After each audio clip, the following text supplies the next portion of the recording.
Il existe une forme d'ordre qui ne s'obtient pas par la discipline, mais par le silence.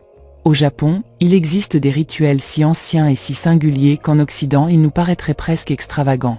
Il ne s'agit pas de frotter des surfaces, mais d'organiser l'énergie et la lumière. Aujourd'hui, je vais te révéler 10 habitudes presque secrètes capables de transformer ton foyer en un véritable temple de paix, sans même donner l'impression que tu fais le moindre effort. Prépare-toi, car l'habitude numéro 5 changera pour toujours ce que tu ressens lorsque tu entres dans ton salon. Et si tu fais partie de ces personnes qui adorent garder leur maison impeccable jour après jour, fais-le moi savoir en écrivant dans les commentaires « Ma maison est mon temple ». Commençons. Première habitude. Soyoji, mettre de l'ordre dans la pénombre avant que le jour ne t'envahisse. Il y a des matins où une femme ouvre les yeux et ressent déjà tout ce qui reste à faire. La tasse dans la cuisine, le plaid sur le canapé, les papiers sur la table, les vêtements sur la chaise. Ce n'est pas toujours de la négligence. Parfois, c'est simplement la maison de quelqu'un qui a porté trop de choses pendant trop longtemps. Mais lorsque la lumière entre brusquement, chaque détail semble réclamer quelque chose. La croyance commune affirme que pour ranger, il faut tout voir, ouvrir les rideaux, allumer les lumières, corriger les imperfections. Pourtant, le Soyoji propose de nettoyer dans la pénombre avant que le jour ne s'installe complètement. Dans cette lumière douce, la femme cesse de traquer les défauts et commence à se mouvoir avec calme. Une surface est essuyée, une chaise retrouve sa place, un plaid est remis en ordre sans jugement. La révélation est que beaucoup de femmes ne s'épuisent pas seulement à ranger, mais à regarder leur maison comme une preuve de leur propre valeur. Chaque objet déplacé semble dire qu'il a manqué du temps, de l'énergie ou de l'attention. Le Soyoji coupe court à cette culpabilité avant qu'elle ne grandisse. Dans la pénombre, l'ordre ne naît pas de l'exigence, mais d'un mouvement doux qui apaise le corps. Cette habitude enseigne que la maison n'a pas besoin d'être corrigée avec dureté. Elle peut être accompagnée en silence. En quelques minutes, une femme crée une petite victoire, non pour impressionner qui que ce soit, mais pour respirer. À un certain âge, cela vaut davantage qu'un salon parfait. Se sentir en paix dans son propre espace avant de retourner répondre au monde. Et lorsque la maison cesse de t'attaquer à travers chaque détail, une autre forme de sérénité apparaît. Comprendre que tout n'a pas besoin d'être exposé sous une lumière intense pour sembler ordonné. Deuxième habitude, Ineiraison, l'éloge de l'ombre pour que le regard puisse se reposer. Dans presque chaque maison, il existe un coin qu'une femme évite de regarder. Une étagère remplie de souvenirs et d'objets décoratifs mélangés, une table d'appoint couverte de lunettes, de papier et de télécommandes, ou un coin du salon qui n'est pas vraiment désordonné, mais qui ne procure pas non plus de calme. Il suffit d'une lumière directe pour que cet endroit paraisse plus grand et plus gênant qu'il ne l'est réellement. La croyance commune dit que le désordre doit être éclairé pour être affronté. Pourtant, l'Ineiraison, inspiré de la sensibilité japonaise à l'ombre, enseigne que le repos visuel dépend aussi de l'endroit où le regard se pose. Il ne s'agit pas de cacher le chaos, mais d'éviter que chaque tâche en attente devienne le personnage principal de la pièce. La révélation est que le chaos pèse davantage lorsqu'on le met constamment en scène. Une femme peut passer plusieurs fois devant un coin fortement éclairé et ressentir chaque fois la même petite défaite, alors qu'elle voulait simplement s'asseoir. L'Ineiraison rend l'ordre plus bienveillant. Une lumière chaude, un rideau qui filtre, un plateau qui rassemble les objets, une ombre qui adoucit les contours. Cette habitude offre du repos aux yeux. Une maison n'a pas besoin de montrer chaque imperfection. Elle peut aussi baisser la voix. Une ombre bien utilisée n'est pas un abandon. C'est une tendresse visuelle. Elle permet au salon de cesser de ressembler à une liste de tâches pour redevenir un lieu où l'on peut simplement être. Et lorsque le regard se repose, les mains commencent à bouger différemment. C'est là qu'apparaît une habitude plus profonde, car elle révèle si une femme traite sa maison avec précipitation ou avec respect. Troisième habitude, Shuji Shorin, toucher chaque chose comme si elle était faite de papier de soie. Il existe de petits gestes qui changent l'énergie d'une maison. Déposer une tasse avec soin ne produit pas la même sensation que la laisser tomber avec fatigue. Fermer doucement un tiroir n'est pas la même chose que le pousser avec bruit. La maison accumule ces détails, non comme de la saleté, mais comme un climat intérieur. La croyance commune affirme que le désordre apparaît lorsque les objets ne sont plus à leur place. Mais le Shuji Shorin regarde quelque chose d'antérieur, la manière dont nous touchons les choses. Cette habitude propose de traiter les objets comme s'ils étaient faits de papier de soie. Non par exagération, mais pour redonner de la présence à chaque mouvement. Une assiette, un livre, un plaid ou une porte reçoivent un geste doux, complet, pleinement accompli.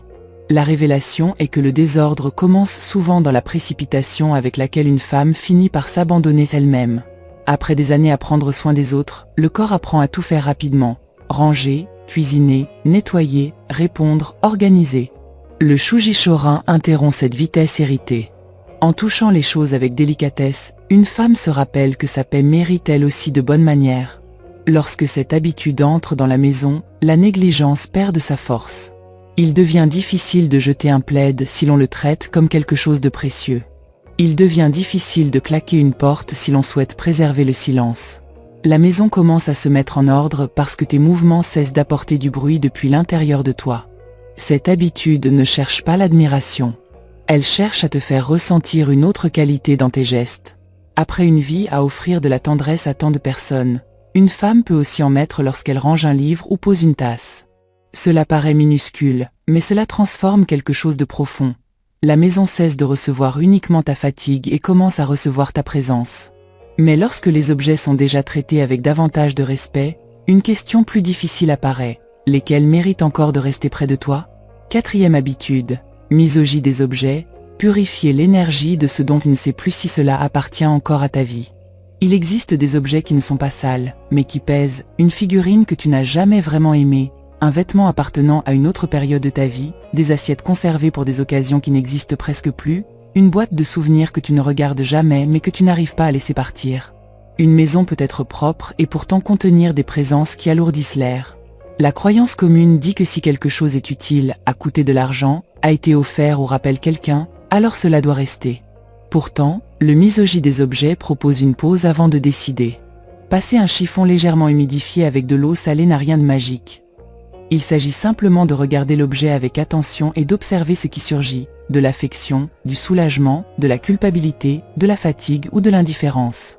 La révélation est que beaucoup de femmes ne conservent pas certaines choses par amour, mais par loyauté envers la personne qui les leur a offertes, envers ce qu'elles ont coûté ou envers la femme qu'elles étaient autrefois. Le misogie des objets n'oblige à rien jeter. Il révèle seulement. Si, après l'avoir nettoyé, l'objet semble encore vivant, il peut rester. S'il paraît plus lourd qu'avant, alors peut-être qu'il ne contenait pas de la beauté, mais une conversation inachevée avec le passé. Cette habitude redonne à une femme son autorité sur son propre refuge. Nettoyer un objet dont on doute revient à se demander s'il entretient encore un lien avec la femme qui vit aujourd'hui dans cette maison. Parfois il reste. Parfois il change de place. Parfois on le remercie avant de le laisser partir. L'essentiel est de cesser d'être le musée de tout ce qui a existé. Certaines choses honorent davantage la mémoire lorsqu'elles laissent de l'espace. Et après avoir regardé ce qui pèse, une habitude encore plus silencieuse apparaît. La façon dont il termine chaque geste révèle si ta maison demeure paisible ou si elle reste blessée par le bruit. 5e habitude, enchin visuel, terminer chaque action jusqu'à ce que le silence lui-même soit ordonné. Beaucoup de femmes accomplissent 100 choses par jour sans avoir l'impression d'en terminer une seule.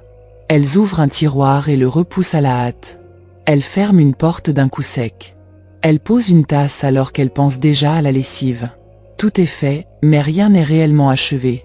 La maison fonctionne, oui, mais elle reste chargée d'une vibration nerveuse faite de petits bruits. La croyance commune dit que ranger consiste à remettre chaque chose à sa place. Mais le enchin visuel enseigne quelque chose de plus subtil. Une action ne se termine pas lorsque l'objet obéit, mais lorsque ton attention l'accompagne jusqu'au bout. Fermer un tiroir sans bruit, poser une tasse avec douceur, replacer une chaise sans la traîner. Ce ne sont pas des gestes parfaits. Ce sont des gestes qui ne laissent pas flotter une petite agression dans la maison. La révélation est que le bruit domestique provient souvent d'une femme qui a appris à vivre interrompue. Elle accomplit une chose en pensant déjà à la suivante. Son corps termine le mouvement, mais son esprit s'est déjà enfui ailleurs. Le enchin visuel la ramène jusqu'au dernier centimètre du geste. Ce silence final crée une paix difficile à expliquer mais très facile à ressentir. Une porte qui ne claque pas réduit la tension. Un tiroir qui se ferme doucement coupe l'élan de la précipitation accumulée. Une tasse posée avec soin rend une cuisine ordinaire moins hostile. Le calme n'arrive pas seulement lorsque tout est rangé. Il apparaît lorsque chaque action cesse d'ajouter du bruit à l'environnement. Cette habitude parle aussi d'estime de soi. Une femme qui accompagne ses gestes jusqu'à leur terme commence à traiter sa journée comme quelque chose qui mérite sa présence. Elle ne vit plus en poussant, claquant, lâchant et se dépêchant constamment. Il existe une élégance silencieuse dans le fait de bien fermer une porte lorsque personne ne regarde. À un certain âge, la paix dépend aussi des sons que l'on choisit de ne pas produire. Si cette vidéo t'accompagne dans un moment où tu aimerais que ta maison te ressemble davantage et te semble moins lourde, tu peux t'abonner ou laisser un « j'aime », comme on laisse un petit signe sur une porte pour dire « ici, j'ai envie de revenir ». Parfois, un geste simple permet à cette conversation d'atteindre une autre femme qui a elle aussi besoin de regarder son foyer avec moins de culpabilité et davantage de tendresse. Et lorsque le silence commence à achever les gestes, la lumière prend elle aussi une autre place dans la maison. Elle ne se contente plus d'éclairer. Parfois, elle nettoie ce qu'aucune main ne peut atteindre. 6e habitude, como rebi nos maisons, laisser la lumière balayer les coins que le moral a oubliés. Il y a des jours où une pièce est propre, mais semble éteinte. Les objets sont à leur place, les coussins sont arrangés, la table est dégagée, et pourtant l'air paraît immobile. Ce n'est pas de la saleté. Ce n'est pas un désordre visible. C'est une sensation de stagnation, comme si la maison respirait la même atmosphère depuis trop longtemps. Beaucoup de femmes connaissent cette impression, entrer dans un salon et sentir que quelque chose y est resté bloqué, sans pouvoir le nommer. La croyance commune dit qu'ouvrir les fenêtres sert à aérer. L'air entre, les odeurs sortent, la pièce se renouvelle. Pourtant, le como rebi nos maisons regarde aussi la lumière. Cette lumière qui traverse les feuilles, les rideaux ou les persiennes et qui, au Japon, est associée à une beauté paisible, presque vivante. Ouvrir une fenêtre ne consiste pas seulement à laisser circuler l'air. C'est permettre au soleil de toucher les étagères, les bords, les coins, les surfaces qui sont restées trop longtemps dans l'ombre. Comme si la lumière pouvait balayer sans balai ce qui s'est accumulé dans l'atmosphère de la maison. La révélation est que le désordre ne commence pas toujours avec les objets. Parfois, il commence avec une lumière immobile. Une pièce qui ne se renouvelle pas peut donner à une femme l'impression d'être prisonnière de la même pensée, de la même routine, de la même version de ses journées. Lorsque le soleil entre et touche une étagère, ce qui dormait devient visible. Un verre qui n'a rien à faire là, une plante qui a besoin d'eau, un livre qui mérite de retrouver sa place. La lumière ne juge pas. Elle révèle avec douceur ce qui a besoin de mouvement. Cette habitude produit un effet émotionnel très puissant. Elle redonne de la vie sans exiger de grands changements. Il n'est pas nécessaire de réorganiser toute la maison ni de faire un grand ménage. Il suffit d'ouvrir, de laisser entrer, de permettre à l'air de faire bouger un rideau et à la lumière de traverser lentement la pièce.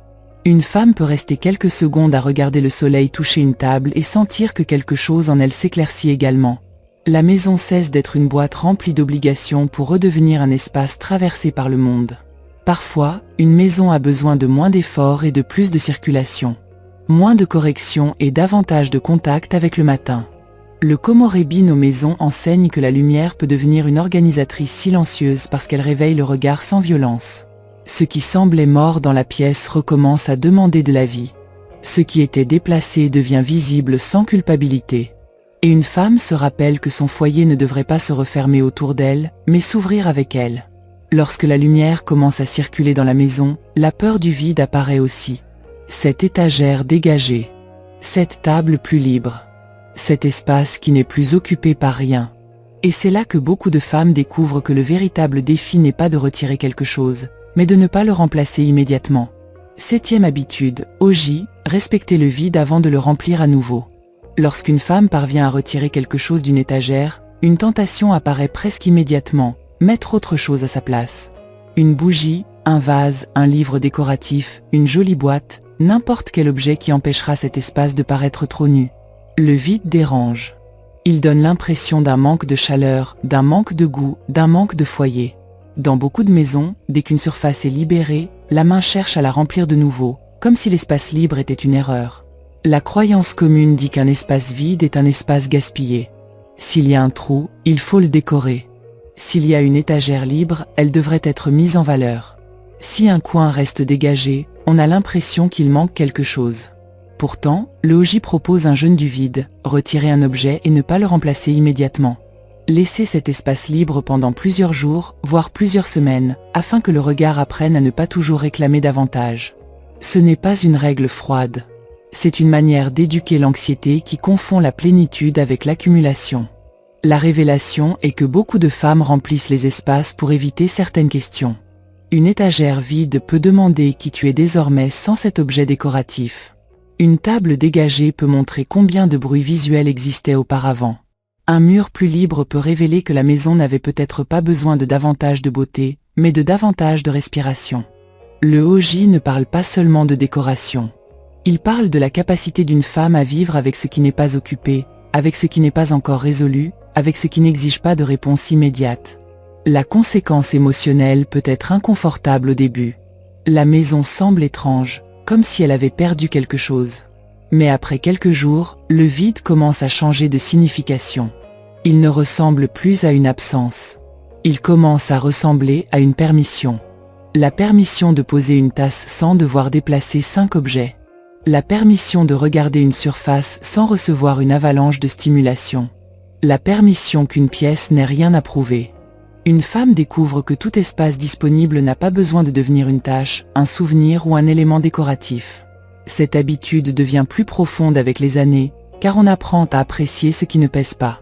Il existe des périodes de la vie où l'on accumule par espoir, pour les enfants, pour les visites, pour les fêtes, par peur d'en avoir besoin plus tard. Puis arrive un moment où le vide cesse de ressembler à la pauvreté et commence à ressembler à la liberté.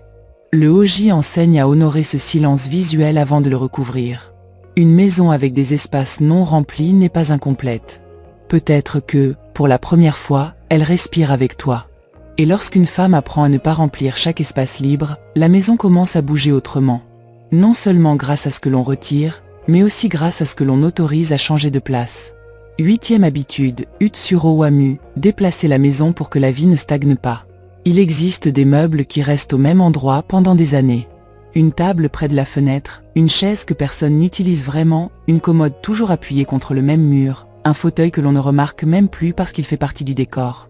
Une maison peut être propre et pourtant sembler figée. Non par manque de beauté, mais parce que tout est resté identique si longtemps que le regard ne se réveille plus en entrant.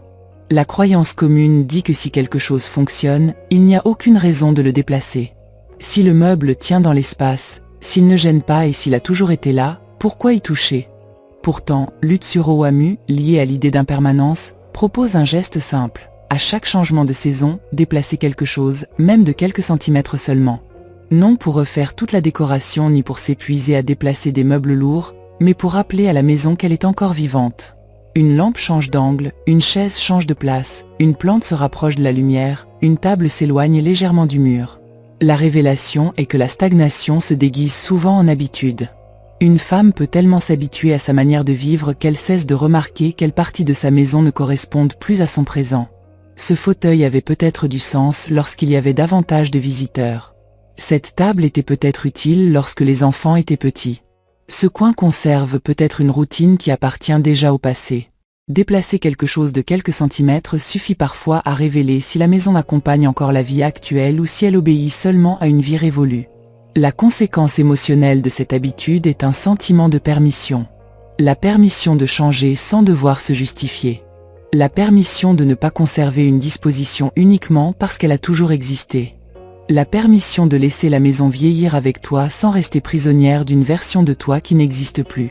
Beaucoup de femmes ressentent de la culpabilité lorsqu'elles modifient des espaces familiers, comme si déplacer un meuble revenait à toucher un souvenir. Pourtant, une maison qui ne bouge jamais peut finir par ressembler à une photographie, belle, familière, mais sans respiration. L'Utsuro Wamu ne cherche pas les grandes transformations. Il cherche de petits déplacements capables de secouer l'énergie immobile. Lorsqu'un meuble change de place, la poussière cachée apparaît, certes, mais une autre question surgit également. Quelles sont les choses qui sont restées figées en moi simplement par habitude? Une femme peut découvrir qu'une pièce paraît plus légère après un simple changement de direction. Et cette légèreté n'appartient pas seulement au salon.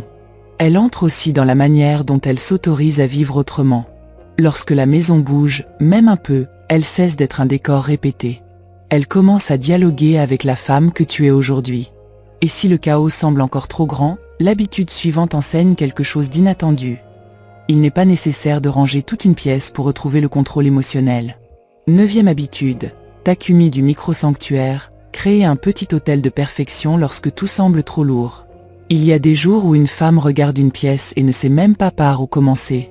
La table est encombrée, l'armoire ressemble à une conversation impossible, la cuisine réclame de l'attention, la chambre paraît chargée, et le corps manque d'énergie pour tout affronter. Ces jours-là, la maison ne ressemble pas à un foyer. Elle ressemble à une montagne.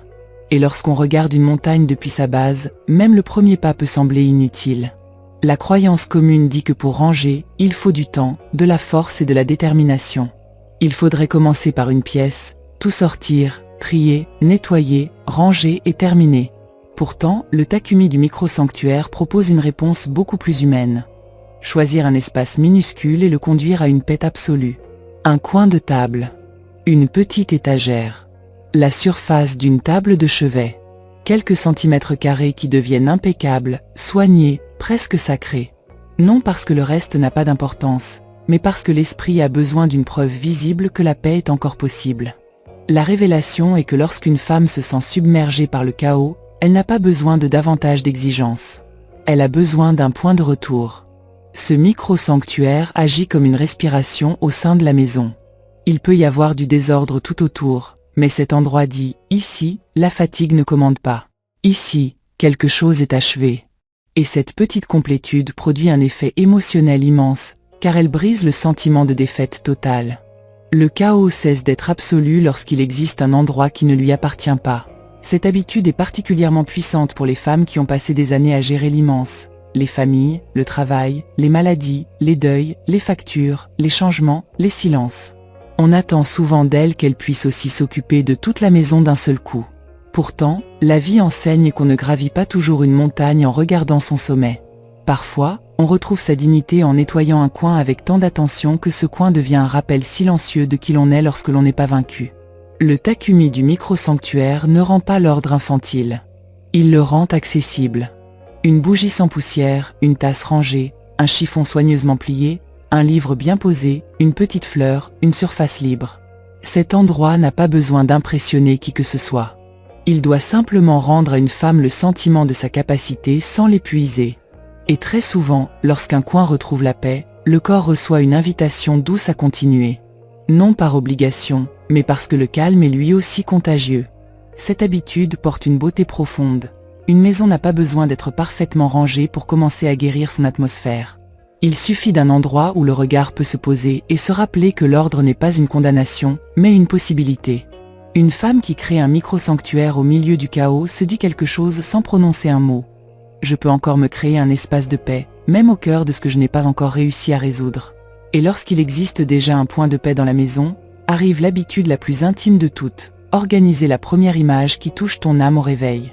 10e habitude, Kadomatsu de l'âme, choisir la première chose que ton regard reçoit au moment d'ouvrir les yeux. Le premier instant du matin semble insignifiant, et pourtant il donne le ton de toute la journée. Avant le café, avant le téléphone, avant les tâches en attente, le regard se pose quelque part. Sur une chaise couverte de vêtements, une table de chevet encombrée, un écran, des papiers accumulés ou un mur sans vie. Sans même s'en rendre compte, cette première image commence déjà à parler à l'humeur. La croyance commune affirme que l'ordre commence lorsque l'on se lève et que l'on agit. Pourtant, le Kadomatsu de l'âme propose quelque chose qui vient avant. Prendre soin de la première chose que tes yeux voient au réveil.